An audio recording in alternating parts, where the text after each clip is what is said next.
கர்த்தர் நல்லவர், அவர் கிருபை என்றும் உள்ளது. முதலாவது இந்த வாய்ப்பை வழங்கிய இறைமகன் இயேசு கிறிஸ்துவுக்கு நன்றியும், அதற்கு பிறகு இந்த வாய்ப்பை வழங்கிய சபை போதகருக்கு நன்றியை தெரிவித்துக் கொள்கிறேன். சபை கமிட்டி, சபை மக்கள் அனைவரையும் வாழ்த்தி வரவேற்கிறேன். நிறைய பேருக்கு தெரிந்திருக்க வாய்ப்பு இருக்குது, இல்லைனாலும் தெரிஞ்ச பேசாவது இருக்கும் அப்படின்னு நான் நம்புகிறேன். இங்கே பக்கத்தில் இருந்தாலும் சபைக்கு வந்திருக்கேனா அப்படிங்கிறது எனக்கு ஞாபகம் இல்லை. மேபி சின்ன வயசில் வந்திருக்கலாம், ஆனால் கடைசி லாஸ்ட் ஒரு 15 இயர்ஸாக வந்த ஞாபகமே எனக்கு இல்லை. அதுக்கு முன்னாடியிலிருந்து சபை ஆரம்பித்த காலத்திலிருந்து சபையை பற்றி நிறைய காரியங்கள் கேள்விப்பட்டிருக்கிறேன். சபையில் வரவும் உங்களை எல்லாரையும் மீட் பண்ணவும் தேவன் கிருபை பாராட்டி இருக்கிறார். அவருக்கு நன்றியும் வணக்கத்தையும் தெரிவித்துக் கொள்கிறேன். இன்றைக்கு தியானத்துக்காக எடுத்துக்கொண்ட தலைப்பு மனஸ்தாபப்படுகிற தேவன் அப்படிங்கிற தலைப்பில் நம்ம ஒரு சில காரியத்தை இன்னைக்கு நம்ம பார்க்க போகிறோம். யோனா 4வது அதிகாரம் 2வது வசனம். யாராவது எடுத்தவங்க வாசிக்கலாம். யோனா 4வது அதிகாரம் 2வது வசனம். கர்த்தரை நோக்கி விண்ணப்பம் பண்ணி, கர்த்தாவே, நான் என் தேசத்தில் இருக்கும் போதே நான் இதை சொல்லவில்லையா? இதன் நிமித்தமே நான் முன்னமே தர்ஷீஷுக்கு ஓடி போனேன். நீர் இரக்கமும் மன உருக்கமும் நீடிய சாந்தமும் மிகுந்த கிருபை உள்ளவரும் தீங்குக்கு மனஸ்தாபப்படுகிறவருமான தேவன் என்று அறிவேன். அனைவரும் தலையை தாழ்த்தி ஒரு நிமிடம் ஜெபம் செய்யும். எங்களை நேசிக்கிற எங்கள் அன்பின் பரலோக பிதாவே, அப்பா, உம்மை துதிக்கிறோம், உம்மை ஸ்தோத்திரிக்கிறோம். ஆண்டவரே, இந்த அருமையான வேளையிலே அப்பா ஒரு சிலராக உம்முடைய ஆலயத்திலே வந்து உம்மை நோக்கி அப்பா பிதாவே என்று கூப்பிட பண்ணுகிற புத்திர சுவிகாரத்தின் ஆவி எங்களுக்கு நீங்கள் கட்டளையிட்டீங்க. உங்களுக்கு நன்றி செலுத்துகிறோம் ஏசப்பா. ஆண்டவரே, அப்பா ஒரு குளிர்ச்சியான நேரத்தை எங்களுக்கு நீங்கள் கட்டளையிட்டிருக்கீங்க. உங்களுக்கு நன்றி செலுத்துகிறோம் ஆண்டவரே. ஆண்டவரே, எல்லாரும் உம்முடைய பாதத்திலே அமர்ந்து உம்முடைய வேத வசனங்களை கேட்கவும் எங்களுடைய விண்ணப்பங்களை உமது சமூகத்திலே ஊற்றிவிடவும் அப்பா நாங்கள் கூடி வந்திருக்கிறோம் ஆண்டவரே. ஆண்டவரே, அப்பா, எங்களுடைய விண்ணப்பங்களுக்கு உம்முடைய செவிகள் சாய்த்தவாறு இருக்கிறதுக்காக உமக்கு நன்றி அப்பா. நீர் எங்களை வானத்திலிருந்து நோக்கி கொண்டு இருக்கிறமைக்காக உமக்கு நன்றி செலுத்துகிறோம் ஏசப்பா. ஆண்டவரே, இன்றைக்கு கொடுக்க போகிற ஆண்டவரே உம்முடைய வேத வசனங்கள், வார்த்தைகள் எல்லாருக்கும் பிரயோஜனம் உள்ளதாக இருக்க எங்களுக்கு உதவி செய்யுங்க. உம்முடைய வேத வசனங்களை பார்க்கும்படியாக எங்களுடைய கண்களை நீங்கள் திறந்தள்ள வேண்டும் என்று ஜெபிக்கிறோம் ஏசப்பா. இருதயத்திலே விருத்த சேதனமும் செவிகளிலே விருத்த சேதனத்தையும் கட்டிட வேண்டும் என்று ஜெபிக்கிறோம். ஆண்டவரே, நீங்கள் எங்களோடு பேசுங்க அப்பா. ஆண்டவரே, உம்முடைய வேத வசனங்கள் எங்களுடைய கால்களுக்கு வெளிச்சமும் பாதைக்கு தீபமாக இருக்கிறது ஆண்டவரே. அப்படிப்பட்ட வேத வசனங்களுக்கு எங்களுடைய காதுகளை நாங்கள் ஒப்பு கொடுக்க எங்களை நீங்கள் உதவி செய்தள்ள வேண்டும் என்று ஜெபிக்கிறோம். துதி கன மகிமை எல்லாவற்றையும் உமக்கே செலுத்துகிறோம். இயேசு கிறிஸ்து மூலம் ஜெபிக்கிறோம் நல்ல பிதாவே, ஆமென். யோனா 4வது அதிகாரம் 2வது வசனத்துல நம்ம பார்த்தோம். கடைசி அந்த பாட்டுல தீங்குக்கு மனஸ்தாபப்படுகிற தேவன் என்று அறிவேன் அப்படின்னு சொல்லிட்டு யோனா அங்க சொல்கிறாரு. நம்முடைய தேவனுக்கு 1000 நாமங்கள் இருக்குது அப்படின்னு சொல்லிட்டு நமக்கு தெரியும். 1000 சொல்லும் போது வெறும் 1000த்துக்குள்ளே நம்ம அடக்க முடியாது. 1000த்தையும் தாண்டி அவருடைய நாமங்கள் இருக்குது. மோசே வந்து ஆண்டவர்கிட்ட கேட்கிறாரு, இஸ்ரவேல் ஜனங்கள்கிட்ட இவரை அனுப்பும் பொழுது அவங்க வந்து உங்களுடைய நாமம் என்ன, உங்களுடைய பேர் என்ன அப்படின்னு கேட்டா அவங்களுக்கு நான் என்ன பதில் சொல்லுவேன், அவங்களுக்கு நான் என்ன சொல்லணும் அப்படின்னு சொல்லிட்டு மோசே ஆண்டவரிடத்துல கேட்கும் போது அவர் சொல்றாரு, இருக்கிறவராகவே இருக்கிறேன் அப்படின்னு சொல்லிட்டு சொல்லு, ஐ ஆம் ஹூ ஐ ஆம் அப்படின்னு சொல்லு அப்படின்னு சொல்லிட்டு சொல்றாரு. ஸோ அப்படி ஆண்டவருக்கு நம்ம வந்து பார்க்கும்பொழுது நிறைய நாமங்கள் இருக்குது. அவர் சர்வ வல்லமை உள்ள தேவன் அப்படின்னு வேதத்துல சொல்லியிருக்கு. இரக்கமுள்ள தேவன் அப்படின்னு சொல்லப்பட்டிருக்கிறது. அவர் வந்து இப்போ நம்ம இங்க பார்க்குற வசனத்திலையும் மன உருக்கம் உள்ளவர், நீடிய சாந்தம் உள்ளவர், கிருபை உள்ளவர், தீங்குக்கு மனஸ்தாபப்படுகிறவர் அப்படின்னு சொல்லிட்டு நிறைய நேம்கள் நம்ம ஆதியாகமத்திலிருந்து வெளிப்படுத்தின விசேஷம் வரைக்கும் நம்ம பார்க்கும்பொழுது நிறைய நாமங்கள், நிறைய பெயர்கள் வந்து ஆண்டவருக்கு இருக்கு. அதுல ஒரு காரியம் என்ன அப்படின்னு நம்ம இன்னைக்கு தியானிக்க போகிற இந்த வசனத்துல அவர் மனஸ்தாபப்படுகிற தேவனாக இருக்கிறார் அப்படின்னு சொல்லிட்டு பார்க்கணும். ஒரு 3 எக்ஸாம்பிள்ஸ் நான் உங்களுக்கு சொல்றேன். ஆண்டவர் வந்து எதுக்கெல்லாம் மனஸ்தாபப்படுகிறார், எப்போல்லாம் மனஸ்தாபப்படுகிறார், யாரை பார்த்து மனஸ்தாபப்பட்டார் அப்படின்னு சொல்லிட்டு ஒரு 3 காரியங்களை இன்னைக்கு நம்ம பார்க்க போகிறோம். ஆதியாகமம் 6வது அதிகாரம் 5, 6, 7வது வசனம். யாராவது வாசிக்கலாம்? ஆதியாகமம் 6, 5, 6, 7. பூமியிலே மனுஷனை உண்டாக்குனதுக்காக கர்த்தர் மனஸ்தாபப்பட்டார். எப்படி ஒரு ஆண்டவர் வந்து நம்மளை பார்த்து பார்த்து படிச்சார் இல்லையா? நம்ம ஆதியாகமத்தில் நம்ம ஃபர்ஸ்ட்ல இந்த வாசிக்கும் பொழுது வானத்தை படைக்கிறாரு, பூமியை சிருஷ்டிக்கிறாரு, அதே மாதிரி வானத்தில் உள்ள சூரியன், சந்திரன், நட்சத்திரங்கள் எல்லாத்தையும் பார்த்து பார்த்து அவர் படைச்சு எல்லாத்தையும் நல்லது அப்படின்னு கண்டார் அப்படின்னு சொல்லிட்டு வேதியில் பார்க்குறோம். கடைசியா மனுஷனையும் உருவாக்குறோம். இப்போ அதே மனுஷன், ஆண்டவர் படைத்த அதே மனுஷனை பார்த்து ஆண்டவருக்கு இப்போ என்ன உண்டாகுது அப்படின்னா, மனுஷனை படைத்ததற்காக அவர் மனஸ்தாபப்படுகிற தேவனா இருக்கார். அதுக்கு காரணம் என்ன அப்படின்னா, அதுக்கு முன்னாடி நம்ம அந்த பார்த்த வசனத்துல சொல்லப்பட்டிருக்கிறது 5ல இருந்து, மனுஷனுடைய அக்கிரமம் பூமியில பெருகி இருக்கிறது. அப்போ நம்ம இப்போ நம்ம கடந்து போகிற நாட்களே நம்ம பார்த்தாலும் தெரியும், எங்க பார்த்தாலும் கொள்ள அப்படின்னு சொல்லிட்டு நிறைய விஷயங்கள் நம்ம பார்க்கிறோம். அன்பு வந்து தணிந்து போகிற ஒரு சூழ்நிலையில காணப்பட்டு கொண்டிருக்கிறோம். அப்போ அன்னைக்கு காலத்திலையும் மனுஷனுடைய அக்கிரமம் வந்து பூமியில பெருகினது. அதே மாதிரி அவனுடைய இருதயத்தின் நினைவுகளின் தோற்றம் எல்லாம் நித்தமும் பொல்லாததா இருந்திருக்குது. அவன் என்ன யோசிக்கிறான், அவனுடைய சிந்தனை என்ன, காலையில் எழுந்ததுல இருந்து தூங்க போறது வரைக்கும் யாரை எப்படி என்ன செய்யலாம் அப்படின்னு சொல்லிட்டு ஒரு நல்ல விஷயத்தை யோசிக்காம எல்லாமே அவனுடைய சிந்தனைகளும் அவனுடைய நினைவுகளும் அவனுடைய யோசனைகளும் அவனுடைய எண்ணங்களும் பொல்லாததாக இருந்தது அப்படின்னு சொல்லிட்டு ஆண்டவர் காண்கிறார். கர்த்தர் கண்டு தாம் பூமியிலே மனுஷனை உண்டாக்குறதுக்கு கர்த்தர் மனஸ்தாபப்பட்டார். அது அவருடைய இருதயத்துக்கு விசனமா இருந்தது. அப்போ அவருக்கு கடைசியா இத்தனை ஜனங்களும், ஆண்டவர் படைத்த அத்தனை மக்களும் ஆண்டவருடைய சித்தத்தின்படி செய்யாம அவர் என்ன எதிர்பார்த்தாரோ அதுக்கு ஆப்போசிட்டா அவங்க நடந்ததுனால இப்ப அவர் வந்து விசனப்படுகிறார். அவர் வந்து மனஸ்தாபப்படுகிற ஒரு தேவனாக இருக்கிறார். இதனால அவர் என்ன பண்றாரு அப்படின்னு சொன்னா, ஆதியாகமம் 6:13 பார்க்கும்பொழுது, தேவன் நோவாவை நோக்கி, மாம்சமான யாவரின் முடிவும் எனக்கு முன்பாக வந்தது, அவர்களாலே பூமி கொடுமையினால் நிறைந்தது, நான் அவர்களை பூமியோடு கூட அழித்து போடுவேன் அப்படின்னு சொல்றார். அப்போ ஆண்டவருடைய சந்நிதியில இந்த ஜனங்களுடைய, இந்த பூமியில இருக்கிற மனிதர்களுடைய அந்த கொடுமை அங்க சமூகத்துல வந்து எட்டுகிறது. அவர் இதை பார்த்து அவர் என்ன சொல்றாரு அப்படின்னா, பூமியோடு கூட மனுஷனையும் மிருகங்களையும் அவர் படைத்த அனைத்தையும் அழித்து போடுவேன் அப்படின்னு சொல்லிட்டு சொல்றாரு. ஸோ நம்ம இந்த சூழ்நிலையில நம்ம யோசிச்சு பார்க்கணும், நம்முடைய நினைவுகள் எப்படி இருக்கிறது, நம்முடைய எண்ணங்கள் எப்படி இருக்கிறது, ஆண்டவர் விரும்புகிறபடி நம்ம இருக்கிறோமா, இல்லை அவர் எதிர்பார்த்ததுக்கு மாறா நம்மளுடைய வாழ்க்கை இருக்கிறதா அப்படின்னு சொல்லிட்டு நம்ம சிந்தித்து பார்க்க வேண்டும். இங்க வந்து நம்முடைய இருதயத்தின் தோற்றமெல்லாம் பொல்லாததா இருக்கிறதா அப்படின்னு சொல்லிட்டு நம்ம சிந்தித்து பார்க்க வேண்டும். அதே மாதிரி சீர்கேடு, கொடுமை அப்படின்னு சொல்லிட்டு இந்த 11, 12, 13வது வசனங்கள்ல வாசிச்சு பார்க்கும்போது நம்ம பார்க்க முடிகிறது. பூமியானது தேவனுக்கு முன்பாக சீர்கெட்டதா இருந்தது, பூமி கொடுமையினால் நிறைந்திருந்தது. இதை பார்க்கும் பொழுதுதான் ஆண்டவருக்கு வந்து ரொம்ப மனசுக்கு கஷ்டமாகுது. அவர் வந்து மனுஷனை உண்டாக்குறதுக்காக அவர் வந்து மனஸ்தாபப்படுகிறார். இப்ப நம்மளை பார்த்து ஆண்டவர் வந்து மனஸ்தாபப்படுவாரா இல்லையா அப்படின்னு சொல்லிட்டு நம்ம வந்து வேற யாரையும் ஜட்ஜ் பண்ணலாம், வேற யாரையும் நம்ம பார்க்க வேண்டிய அவசியம் இல்லை.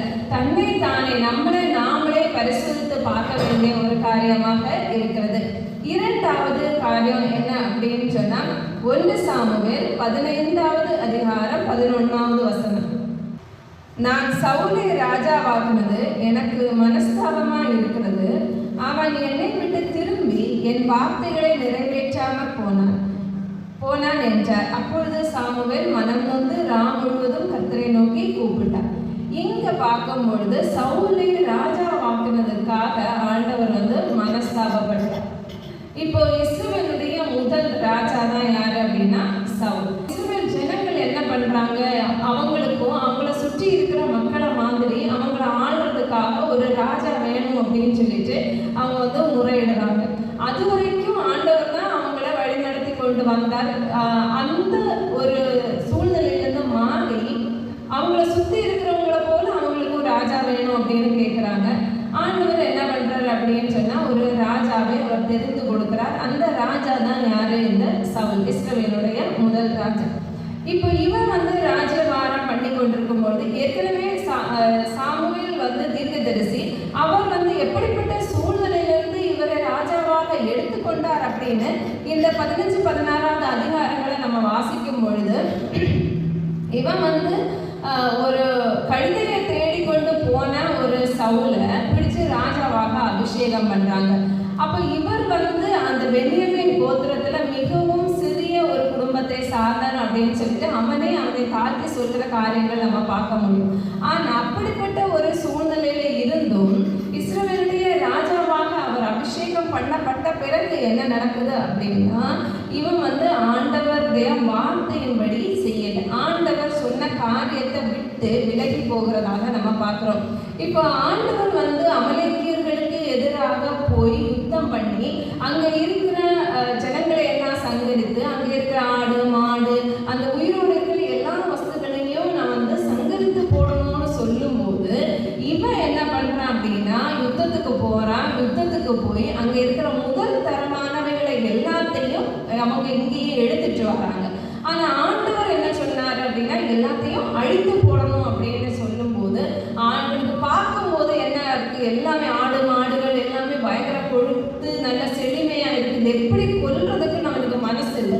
அதனால இவன் என்ன பண்ணான் அப்படின்னா அதை எல்லாத்தையும் எடுத்துட்டு வரும்பொழுது ஆண்டவருக்கு கோபம் உண்டாகுது. ஆண்டவர் என்ன சொல்றாரு, கர்த்தர் சொன்ன வார்த்தையை அவன் விட்டான். அதை விட்டு விலகி போனான். அவர் சொன்னது எல்லாத்தையும் அழித்து நிர்மூலமாக்கணும்னு போட்ட கட்டளையை அவன் நிறைவேற்றாம போனது ஆண்டவருக்கு மனஸ்தாபமாக மாறுகிறது. இதனால சவுலை ராஜாவாக்குறதுக்கு அவர் மிகவும் மனஸ்தாபப்படுகிறார். எதுக்கு இவனை ராஜாவாக்கணும் அப்படின்னு சொல்ற அந்த ஒரு கேள்வி அவருக்குள்ள உண்டாகிறது. இதனால சவுல் ராஜ்யபாரம் அவனுடைய பரம்பரையில அவங்க பண்ண முடியாம போகுது. அதுக்கு பிறகு அந்த ராஜ்யத்தை தாவீதுக்கு கொடுக்கறதாக நம்ம வேதத்துல பார்க்கணும். இதே சூழ்நிலையில நம்ம எப்படி இருக்கும் அப்படின்னு யோசிச்சு பார்க்கணும். நம்முடைய லைஃப்ல ஆண்டவர் எவ்வளவோ அதிசயங்களையும் அற்புதங்களையும் அடையாளங்களையும் பண்ணியிருப்பார். நம்ம பிறந்ததே அதிசயமான ஒரு காரியம் இல்லையா? அப்படிப்பட்ட நாட்கள்ல இருந்து இன்னைக்கு வரைக்கும் நம்ம நிர்மூலமாகாமல் இருப்பது ஆண்டவருடைய கிருபை அப்படின்னு வேதத்துல சொல்லியிருக்கு. ஸோ அப்படிப்பட்ட அந்த சூழ்நிலையில நம்ம வரும் பொழுது நமக்கு வேண்டிய சுகம், பலன், ஜீவன், ஆரோக்கியம் எல்லாத்தையும் தந்திருக்கிறார். நல்ல குடும்பத்தை கொடுத்திருக்கிறார், நல்ல சபையை கொடுத்திருக்கிறார், நல்ல பிள்ளைகளை கொடுத்திருக்கிறார், வேலை வாய்ப்புகளை கொடுத்திருக்கிறார். நமக்கு ஒரு துணிக்கு பல துணிகள் ஆண்டவர் கொடுத்திருக்கிறார். நம்ம போகணும்னு நினைக்கிற இடங்களுக்கு போறதுக்கான வாகனங்களை ஆண்டவர் கொடுத்திருக்கிறார். எல்லா வசதி வாய்ப்புகளையும் ஆண்டவர் நமக்கு கொடுத்திருக்கும் பொழுது நம்ம ஆண்டவருடைய சமூகத்துல எப்படி இருக்கும்? அவர் செய் அப்படின்னு சொல்றதை நம்ம செய்யறோமா, இல்ல ஆண்டவர் செய்யாத அப்படின்னு சொல்றத மாறி நம்ம செய்யறோமா அப்படிங்கிறத நம்ம யோசிச்சு பார்க்கணும். ஸோ இங்க இந்த சவுல் ஆண்டவருடைய வார்த்தைக்கு கீழ்ப்படியாம அவன் அதை நிறைவேற்றாம போனது மாதிரி நம்ம இருக்கிறோமா அப்படின்னு சொல்லிட்டு யோசிச்சு பார்த்து ஆண்டவர் நம்மளை பார்த்தும் அவரை எப்படி நான் ராஜா வாக்குனதுக்கு மனஸ்தாபப்பட்டாரோ அதே மாதிரி நம்மளை பார்த்து மனஸ்தாபப்படுவாரா அப்படிங்கிறத நம்ம யோசிக்கணும். ஆண்டவர் எவ்வளவோ நன்மை செய்தார். அந்த நன்மையை யோசிச்சு அவங்களுக்கு நன்றி செலுத்துகிறவர்களாக இருக்கணும். இல்லை இவருக்கு எதுக்கு இந்த நன்மையை கொடுத்து அப்படின்னு சொல்லிட்டு ஆண்டவர் சிந்திக்கிற மாதிரி அவர் யோசிக்கிற மாதிரியான காலத்தை நம்ம அவருக்கு கொடுக்கக்கூடாது. இப்போ எக்ஸாம்பிளுக்கு இன்னொரு காரணம் பார்க்கும்பொழுது இஸ்ரவேல் ஜனங்கள் எகிப்தில் அடிமையாக இருக்காங்க. அங்கே இருந்து அவங்க முறையிடுறாங்க. அவங்க முறையிடுகிற சத்தம் ஆண்டவருடைய காதில் கேட்குது. அவர் மோசையை அனுப்புகிறார், ஆரோனை அனுப்புகிறார். அவங்க 2 பேருமா இஸ்ரவேல் ஜனங்களை பாலும் தேனும் ஓடுகிற இந்த கானான் தேசத்துக்கு அழைத்து கொண்டு வருகிற வழியில அவங்க முறுமுறுப்பும் அதே மாதிரி கலகம் பண்ணுகிறவர்களாக இருக்கிறாங்க, வணங்க கழுத்துள்ளவர்களாக இருக்கிறாங்க. ஆண்டவரை விட்டு பின்வாங்கி அந்நிய தேவர்களை பின்பற்றாங்க. மோசையினால கொடுக்கப்பட்ட அந்த நியாயங்களையும் நியாயப்பிரமாணங்களையும் கற்பனைகளையும் கட்டளைகளையும் எல்லாத்தையும் விட்டு பின்வாங்கி போறாங்க. அவர் செய்யுங்கிறத செய்ய மாட்டாங்க, செய்யாதேங்கிறதான் செய்வாங்க. இப்படிப்பட்ட ஒரு சூழ்நிலையில் அவங்க இருந்ததுனால ஆண்டவர் என்ன பண்றாரு அப்படின்னா 2 பேரும் மட்டும்தான் அப்புறம் கானான் தேசத்துக்குள்ள பிரவேசிக்க முடிந்தது. ஆண்டவர் அவர்களையும் அந்த இடத்துல அத்தனை பேரும் அந்த தலைமுறையே அங்க இஸ்ரவேலிலிருந்து வந்த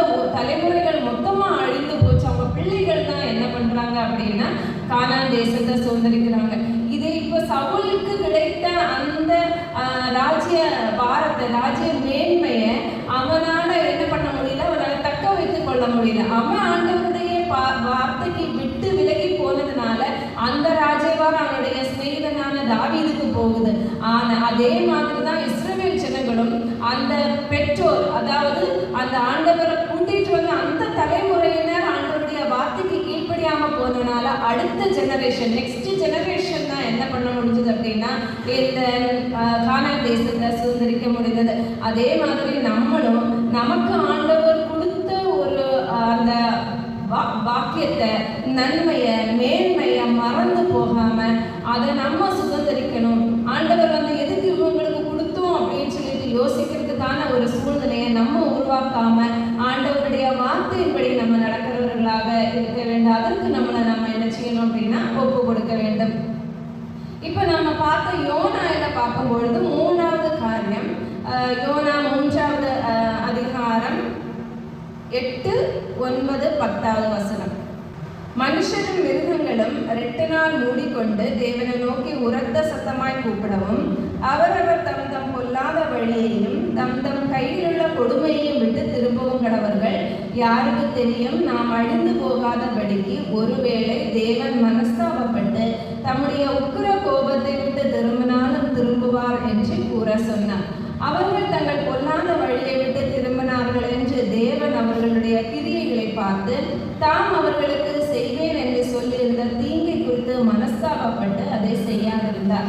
இந்த அதிகாரத்துல நம்ம வாசிக்கும் பொழுது தீங்குக்கு ஆண்டவர் மனஸ்தாபப்படுகிறார். இப்போ இந்த முதல் அதிகாரத்திலிருந்து நம்ம பார்க்கும் பொழுது இந்த நினிவே மக்கள் என்ன பண்றாங்க அப்படின்னா ஆண்டவருக்கு விரோதமான காரியங்கள் செய்கிறாங்க. 1:2 என்ன சொல்லியிருக்கு, அக்கிரமம் என் சமூகத்தில் எட்டுனது அப்படின்னு சொல்லிட்டு யோனா கிட்ட ஆண்டவர் சொல்றாரு. அப்போ அந்த அளவுக்கு எப்படி நோவாவுடைய காலத்துல அந்த ஜனங்களுடைய அக்கிரமம் ஆண்டவருடைய சமூகத்துல போய் எட்டுச்சோ, அதே மாதிரி இந்த யோனா வாழ்ந்த நாட்கள்ல இந்த நினைவு மக்களுடைய அக்கிரமம் ஆண்டவருடைய சமூகத்துல போய் எட்டுகிறது. அப்ப ஆண்டவர் யோனா கிட்ட என்ன சொல்றாரு அப்படின்னா, நீ போய் அவங்களுக்கு என்னுடைய வார்த்தையை சொல்லு, அவங்களுக்கு விரோதமான என்னுடைய வார்த்தையை சொல்லு அப்படின்னு சொல்றாரு. யோனாவுக்கு அதுல சுத்தமா விருப்பமே இல்லை. ஏன்னா இவன் அங்க போய் சொல்லும் பொழுது இவன் அதுக்கு பதிலும் இவன் என்ன சொல்றான்னா, நீங்க தீங்குக்கு மனஸ்தாபப்படுகிற தேவன் எனக்கு தெரியும், அதனாலதான் அவன் போறதுக்கும் அவனுக்கு விருப்பம் இல்லாம போச்சு. ஆனாலும் கடைசியா அவன் விருப்பப்பட்டோ விருப்பப்படாமலோ போய் சொல்ல வேண்டிய ஒரு சூழ்நிலைக்கு அவன் தள்ளப்பட்டான். அப்போ இவன் போய் அங்க ஜனங்களுக்கு என்ன சொல்றான் அப்படின்னா, 3வது அதிகாரம் 3வது வசனத்துல 4வது வசனத்துல என்ன சொல்லியிருக்கு, இன்னும் 40 நாட்கள்ல நினிவே கவிழ்க்கப்பட்டு போகும் அப்படின்னு அவன் சொல்றான். இவன் சொன்ன ஒரு வார்த்தைய அந்த ஜனங்களும் அந்த ராஜாவும் எல்லாரும் கேள்விப்பட்டு எல்லாரும் என்ன பண்றாங்க அப்படின்னா ரெட்டுடுத்தி உபவாசம் பண்ணி அவங்க ஆண்டவரை நோக்கி அவங்களுடைய பாவத்தை அறிக்கையிட்டு அவங்க விண்ணப்பம் பண்றாங்க. அப்போ இங்க நம்ம ரெட்டுடுத்தி அப்படின்னு சொல்லும் பொழுது அவங்கள தாழ்த்துறாங்க. ஒரு தேசம் ஆண்டவருக்கு விரோதம் இல்லாம அவங்களுடைய கொடுமை அக்கிரமம் வானத்துல போய் அவருடைய செவியில கேட்கிற அளவுக்கு இருந்த ஒரு தேசம் இந்த யோனா தீர்க்கதரிசி சொன்ன ஒரே வார்த்தையினால அவங்க எல்லாரும் என்ன பண்றாங்க அப்படின்னா மனம் திரும்புகிறாங்க. இவங்க ஒன்றும் ருசி பார்க்காம இவங்க ஒரு உபவாசம் இருக்கிறதாக நம்ம இந்த அதிகாரத்துல வாசிக்கும் பொழுது தெரிந்து கொள்ள முடியும். அவங்க என்ன சொன்ன ராஜா தான் என்ன சொல்றான் அப்படின்னா, நம்ம நம்முடைய கையில இருக்க கொடுமை எல்லாத்தையும் விட்டு விடுவோம், தேவனை நோக்கி உரத்த சத்தமா நம்ம கூப்பிடுவோம், 2 நாள் நம்மள மூடிக்கொள்ளுவோம், நம்முடைய பொல்லாத வழியை விட்டு நம்ம திரும்புவோம். யாருக்கு தெரியும், நாம் அழிந்து போகாதபடிக்கு தேவன் மனஸ்தாபப்பட்டு தம்முடைய உக்கிர கோபத்தை விட்டு திரும்பினாலும் அவர் திரும்புவார் அப்படின்னு சொல்றாங்க. எல்லாருமே அவங்களுடைய பொல்லாத வழியை விட்டு திரும்பினாங்க அப்படின்னு சொல்லிட்டு கடைசி வசனத்துல இருக்குது. இதை பார்த்த ஆண்டவர் அவர் செய்யணும் அப்படின்னு நினைச்சிருந்த அந்த தீங்கை அவர் செய்யறதுக்கு மனஸ்தாபப்படுகிறார். இந்த வசனங்கள்ல நம்ம பார்க்கும் பொழுது ஆண்டவர் தீங்குக்கு மனஸ்தாபப்படுகிற தேவனாக இருக்கிறார் அப்படின்னு பார்க்கிறோம். அப்போ நம்ம ஒரு தப்பு பண்ணுறோம் அப்படின்னா அந்த தப்புன்னு நமக்கு எப்போ ஆண்டவர் நமக்கு உணர்த்துறாரோ அந்த தப்பை என்ன செய்யணும் அப்படின்னா ஆண்டவரிடத்துல மன்னிப்பு கேட்கணும். ஆண்டவரிடத்துல, ஆண்டவரே நான் பொல்லாப்பு பண்ணனேன், என்னுடைய இந்த கொடுமை என்னிடத்துல இருக்குது, என்னுடைய இருதயத்துல இப்படிப்பட்டதான ஒரு எண்ணங்கள் இருக்குது அப்படின்னு சொல்லிட்டு அதை ஆண்டவரிடத்துல நம்ம சொன்னோம் அப்படின்னா ஆண்டவர் என்ன பண்ணுவாருன்னா நமக்கு செய்யணும் அப்படி நினைத்த அந்த தீங்குல இருந்து அவர் நம்மளை விடுவிப்பார். அவர் மனஸ்தாபப்படுகிற தேவனாக இருக்கிறார். இந்த யோனால நம்ம பார்க்கும் பொழுது நினிவே 40 நாள்ல கவிழ்க்கப்பட்டு போகும் அப்படின்னு சொல்லிட்டு சொன்ன அந்த வார்த்தை, இவன் அந்த ஆமணக்கு செடி கீழே உட்கார்ந்து பார்த்துட்டே இருக்கான், நினிவே அழிக்கப்பட்டு போகுமா இல்லையா அப்படின்னு. ஆனா ஆண்டவர் என்ன பண்ணல, நினிவேய அழிக்கிற, அவர் தீங்குக்கு மனஸ்தாபப்பட்ட தேவனாக இருக்கிறார். இப்படியே தான் நம்மளும் ஆண்டவர் நமக்கு நிறைய வாய்ப்புகள் தந்திருப்பாரு, நிறைய விஷயங்கள் நமக்கு கொடுத்துருக்கிற ஒவ்வொரு நன்மைக்காகவும் நம்ம ஆண்டவருக்கு நன்றி செலுத்தணும். நம்ம முறுமுறுக்க கூடாது. நம்ம எதுக்கு இவனுக்கு இந்த ஆசீர்வாதத்தை கொடுத்தோம், எதுக்கு இவங்களுக்கு இந்த ஆசீர்வாதத்தை கொடுத்தோம், எதுக்கு இந்த நோயிலிருந்து நான் அவருக்கு விடுதலை கொடுத்தேன் அப்படின்னு சொல்லிட்டு ஆண்டவர் யோசிச்சு அந்த செய்த காரியத்துக்காக நமக்கு கொடுத்த நன்மைக்காக அவர் மனஸ்தாபப்படாம, அதே மாதிரி நம்ம ஒருவேளை நம்ம தப்பு பண்ணணும் அப்படின்னா நம்முடைய தப்புல இருந்து நம்ம மனம் திரும்பி நம்ம ஆண்டவரிடத்துல நம்முடைய குடும்பத்தை விட்டு திரும்பி வரும் பொழுது அவர் நமக்கு செய்யணும் அப்படின்னு நினைச்ச அந்த தீங்குக்கு மனஸ்தாபப்படுகிற தேவனாக இருக்கிறார். நம்ம ஆதியாகமத்துல இருந்து வெளிப்படுத்தின விசேஷம் வரைக்கும் நம்ம வாசிக்கும் போது நிறைய இடங்களை இஸ்ரவேல் ஜனங்களை எத்தனையோ தடவை ஆண்டவருக்கு கோபம் ஊட்டி பரீட்சை பார்த்து அவங்க மிகவும் ஒரு என்ன சொல்றது, ஒரு கேவலமான ஒரு காரியத்தை செய்து கொண்டு இருந்தாங்க. அப்படி இருக்கும் பொழுதும் ஆண்டவர் எப்போல்லாம் அவங்கள தண்டித்தாங்களோ, தண்டிக்கும் போதெல்லாம் மறுபடியும் ஆண்டவரிடத்துல வருவாங்க.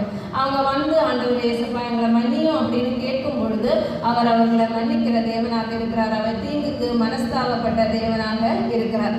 இதுல இருந்து நம்ம தெரிந்து கொள்ள காரியம் என்ன அப்படின்னா, நம்முடைய அக்கிரமத்தை நம்ம யோசிச்சு பார்க்கணும், சிந்தித்து பார்க்கணும். நம்மகிட்ட என்ன அக்கிரமம் இருக்குது, ஆண்டவருக்கு பிரியமில்லாத காரியம் என்ன நம்மகிட்ட இருக்குது அப்படின்னு சொல்லிட்டு நம்ம யோசிச்சு பார்க்கணும். அதே மாதிரி நம்முடைய இருதயத்துல நினைவுகள் எப்படி இருக்குது. ஏன்னா மனுஷங்களுக்கு தெரியாது நம்ம என்ன யோசிக்கிறோம், நமக்குள்ள என்ன இருக்குது அப்படின்னு சொல்லிட்டு நம்மளை சுத்தி இருக்கிறவங்களுக்கு யாருக்குமே தெரியாது. ஆனா அது எல்லாத்தையும் பார்க்கிறவர் ஆண்டவர். அவர் மனுஷனுடைய முகத்தை நம்முடைய இருதயத்தை பார்க்கிற தேவனாக இருக்கிறார். அப்போ அது பொல்லாததா இருக்குதா, கொடுமையினால நிறைந்திருக்கிறதா அப்படின்னு சொல்லிட்டு அவருக்கு நல்லா தெரியும். நம்ம ஒருவேளை ஒரு மாஸ்க் போட்டது மாதிரி நம்ம சுத்தி இருக்கிறவங்கள்ட்ட நம்ம இது எல்லாத்தையும் மறைக்கலாம். ஆனா ஆண்டவருக்கு முன்பாக என்ன செய்ய முடியாது, அதை மறைக்கவோ நம்ம அதை காட்டாம வெளியே காட்டாம இருக்கவே முடியாது. அதை நம்ம சிந்தித்து பார்க்கணும். அதே மாதிரி என்ன சீர்கேடு நம்மகிட்ட காணப்படுகிறது, ஆண்டவர் சொல்லி அந்த சீர்கேட்ட காரியங்கள் நம்மகிட்ட இருக்கா இல்லையா அப்படிங்கிறத நம்ம சிந்தித்து பார்க்கணும். அதே மாதிரி கொடுமையான காரியங்கள், என்ன மாதிரியான விஷயங்கள் நம்மகிட்ட கொடுமையான காரியங்கள் நம்மகிட்ட இருக்கு அப்படிங்கிறத நம்ம யோசிக்கணும். அதே மாதிரி நம்முடைய வழியை கெடுத்து கொள்கிற காரியங்கள் என்னெல்லாம் இருக்கு அப்படிங்கிறத நம்ம சிந்தித்து அதுல இருந்து எல்லாவற்றிலிருந்தும் நம்ம வெளியே வர வேண்டும். கடைசியாக ஆண்டவர் வார்த்தையை நம்ம நிறைவேற்றோமா, அவர் நிறைய நமக்கு வேத வசனங்கள் மூலம் நம்மகிட்ட பேசியிருப்பார் இல்லையா. அப்படி பேசும் பொழுது அந்த காரியத்துக்கு நம்ம கீழ்ப்படிந்து நடக்கிறோமா அப்படின்னு சொல்லிட்டு நம்ம யோசிச்சு பார்க்கணும். இப்போ நம்ம ஆண்டவருடைய சமூகத்துல நம்ம ஒரு பொருத்தனை பண்ணியிருப்போம். அந்த பொருத்தனையின்படி நம்ம நடக்கிறோமா, அந்த பொருத்தனையை நம்ம செய்கிறோமா, இப்படிப்பட்ட காரியங்கள் நிறைய விஷயங்கள் நம்ம ஜெபத்துல சொல்லியிருப்பாரு. அதே மாதிரி வேத வசனம் வாசிக்கும் போது சொல்லியிருப்பாரு. அதே மாதிரி போதகர் பிரசங்கம் பண்ணும்போது சொல்லியிருப்பாங்க. நமக்கு கனவுல கூட நிறைய நேரங்கள்ல நிறைய விஷயங்கள் ஆண்டவர் நம்மளோட பேசுவார். ஸோ இப்படிப்பட்ட நேரங்கள்ல சில வார்த்தைகள் வேத வசனங்கள் நம்முடைய இருதயத்துல குத்தும் இல்லையா. அப்படிப்பட்ட காரியங்கள் நம்ம செய்கிற தவறுகளை ஆண்டவர் சுட்டி காட்டும் பொழுது அந்த தவறுகள்ல இருந்தெல்லாம் நம்ம விட்டு மனம் திரும்பி இருக்கிறோமா அப்படின்னு சொல்லிட்டு நம்மளை யோசிச்சு பார்க்கணும். சங்கீதம் 106 எடுங்க. சங்கீதம் 106 அது 45வது வசனம், 44, 45.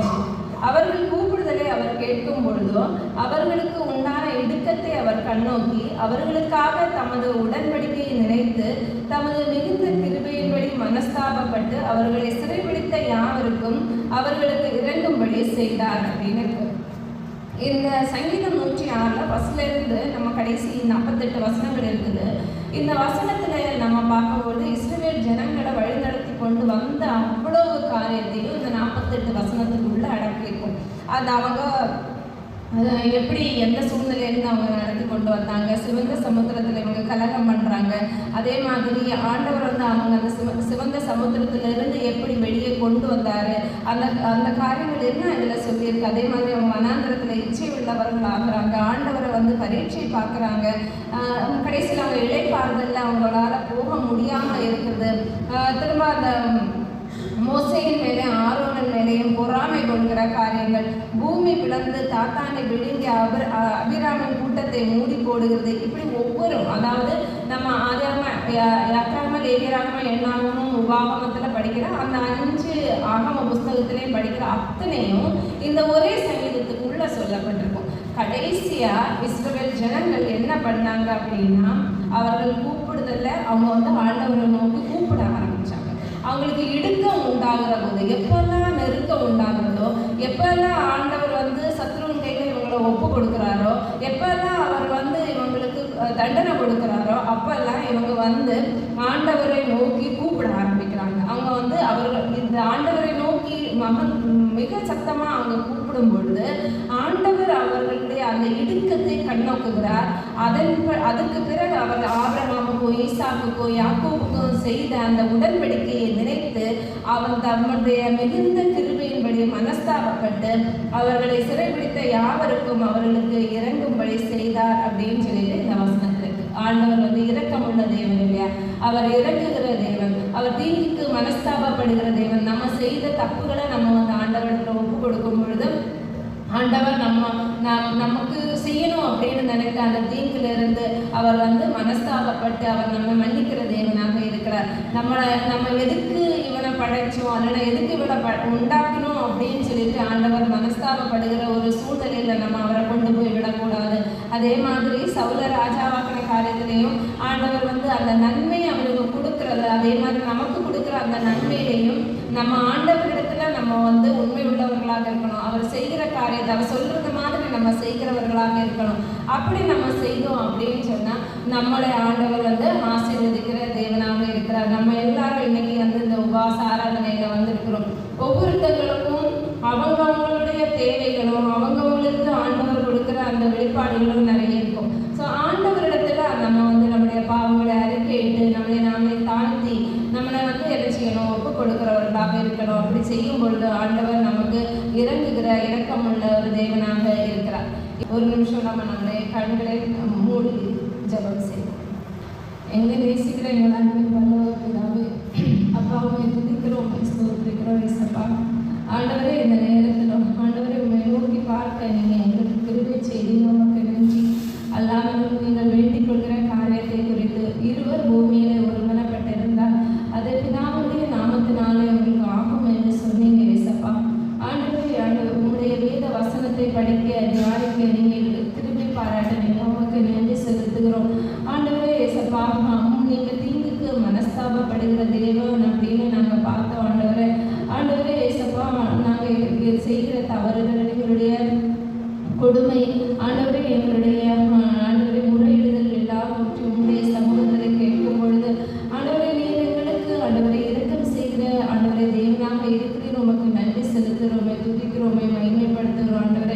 ஆண்டவரே நாங்கள் ஆண்டவரே எதுக்காக எங்களை படைத்த அந்த நோக்கத்தை நாங்கள் அறிந்து கொண்டு ஆண்டவரே அதன்படி நாங்கள் நடக்க எங்களுக்கு உதவி செய்யுங்க. இயேசப்பா, எதுக்காக இவங்களை படைச்சோம் அப்படின்னு சொல்லிட்டு நீங்கள் வந்து ஆண்டவரை மனஸ்தாபப்படுகிற ஒரு சூழ்நிலைக்கு நாங்கள் ஆண்டவரை தள்ளாதபடிக்கு ஆண்டவரே அப்பா எங்களுக்கு நீங்கள் திரும்பி பாராட்டியால் வேண்டும் என்று ஜெபிக்கிறோம். ஏசப்பா, எங்களுடைய வாழ்க்கையில் நீங்கள் எவ்வளவோ நன்மைகளை கொடுத்துருக்கீங்க, எவ்வளவோ காரியத்தை எங்களுக்கு ஆசீர்வாதத்தை கொடுத்துருக்கீங்க. ஏசப்பா, எங்களை நல்ல சுகத்தை கொடுத்துருக்கீங்க, நல்ல வேலையை கொடுத்துருக்கீங்க, நல்ல குடும்பத்தை கொடுத்துருக்கீங்க. உமக்கு நன்றி ஆண்டவரே. நல்ல பிள்ளைகளை கொடுத்துருக்கீங்க, உமக்கு ஸ்தோத்திரம். ஆண்டவரே எல்லாவற்றுக்கும் நாங்கள் உமக்கு நன்றி செலுத்துகிறவர்களாக ஆண்டவரே இருக்கு எங்களுக்கு திரும்பி பாராட்டியால் வேண்டும் என்று ஜெபிக்கிறோம். ஏசப்பா ஆண்டவரே, நீங்கள் வந்து எங்களை படைத்ததுக்காகவோ எங்களுக்கு நன்மை செய்ததுக்காகவோ ஆண்டவரே நீங்கள் மனஸ்தாபப்படுகிற ஒரு சூழ்நிலையில நாங்கள் கொண்டு போய் விடாதபடிக்கு எங்களுக்கு ஆண்டவரே நீங்கள் உதவி செய்திருக்க வேண்டும் என்று ஜெபிக்கிறோம். ஆண்டவரே எங்களுக்கு நீங்கள் செய்திருக்கிற நன்மைகள் 1000 அப்பா. ஆண்டவரே அப்பா, நாங்கள் எத்தனை தடவை நன்றி சொன்னாலும் அதுக்கு ஈடு இணையாகாது அப்படிங்கிறத நாங்கள் தெரிந்து கொண்டிருக்கிறோம். ஆண்டவரே இயேசப்பா, எங்களுடைய அக்கிரமங்கள், எங்களுடைய மீறுதல்கள், எங்களுடைய பாவங்கள், எங்களுடைய குற்றம் குறைகள் எல்லாவற்றையும் நீங்க மன்னிக்கிற தேவனாக இருக்கிறீங்க இயேசப்பா.